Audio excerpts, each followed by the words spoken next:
With more, I want to bring in our Friday news panel. Mary Kate Carey is a senior fellow for presidential studies at the University of Virginia's Miller Center. She joins us from Washington. Andrew Cohn is an author and journalist with the Ottawa Citizen, and this morning he joins us from Toronto. Good morning to both of you.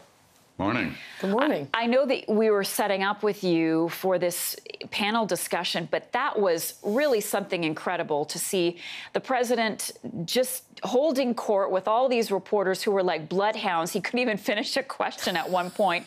So many things to ask him about, and clearly he was enjoying it.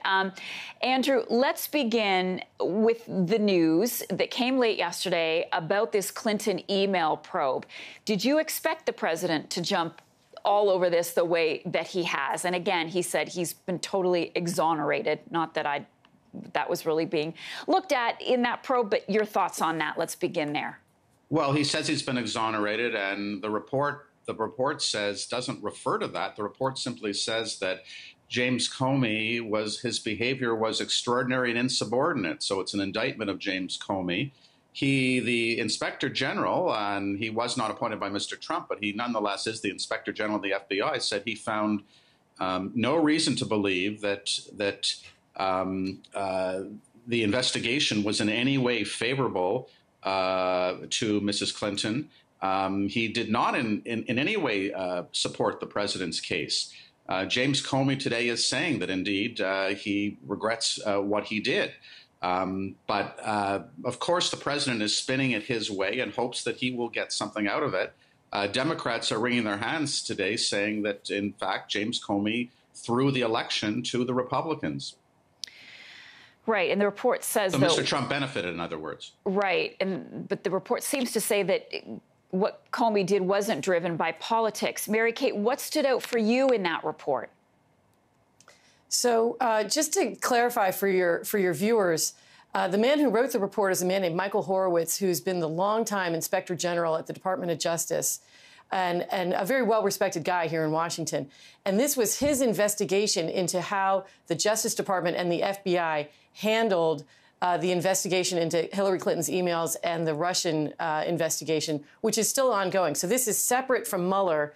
And so when the president says this exonerates him, that is something that Mueller will be doing, literally deciding whether Trump should be exonerated or not. This is an investigation whether there was malfeasance within the Department of Justice. And I would say that some of the conclusions that Andrew just said are very careful in the way they were worded. But Horowitz then goes into 500 pages of some pretty shocking details of the leaking that was going on inside the FBI, some of the text messages that were going back and forth between senior FBI. These are not sort of line agents who have protocols. This is the senior leadership where things get a little more political. And so to me, the facts that he has in there are pretty shocking. And I think that's what Donald Trump is responding to, is some of the bias that comes out in the examples that Horowitz cites. In the past, by the way, the last report that Horowitz did was the one that recommended Andrew McCabe, who was the number 2 there, be referred for a criminal investigation. Before that, there was the Fast and Furious investigation where 14 department officials were singled out for discipline. So Horowitz, has a reputation for going hard on malfeasance within the department. I read this morning that 5 different Justice Department officials are now being investigated as a result this morning. And Andrew, to Mary Kate's point, one of the lines, perhaps the most shocking line that we learned yesterday from these text messages that were going back and forth between these 2 FBI agents, was the one text, and these 2 people were apparently having an affair. There's one text where the woman asks Lisa Page, is President Trump, or is Donald Trump going to be the next president? And Peter Strzok responds with, no, he won't. We'll stop it. That looks bad. It looks bad, and Donald Trump has jumped on that. But let's be very clear here. In 500 pages, the Inspector General found no evidence of political bias in the FBI's treatment of Mrs. Clinton. Mrs. Clinton should be the aggrieved party today, not President Trump. And of course, President Trump is casting it this way. This was a 500-page report. It found no evidence of political bias. Yes, there were texts that were inappropriate, but they did not influence the investigation itself. That's the important thing. Mary Kate, do you want to respond? Well, yeah, two things. Specific to that exchange you just quoted, Marcia.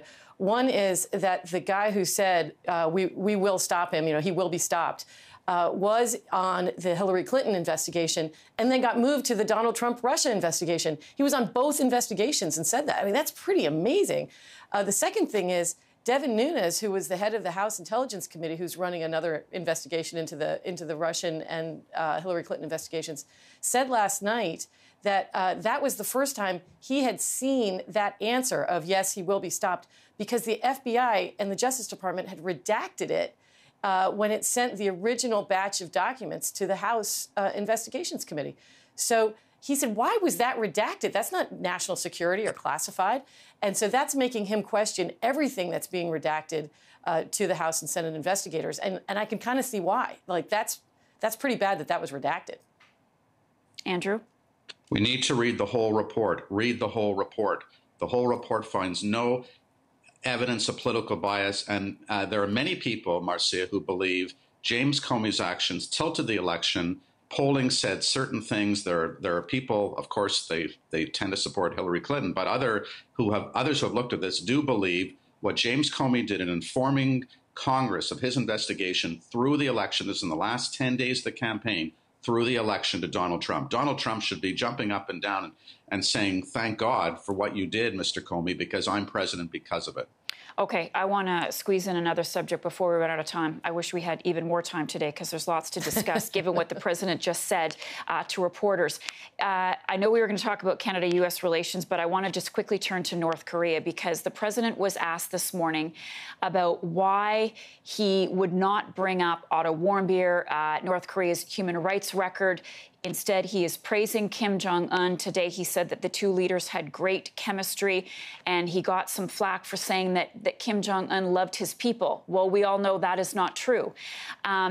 Is Trump getting a political lift at home for his meeting with North Korea? And is that in itself being seen as a great accomplishment by this president?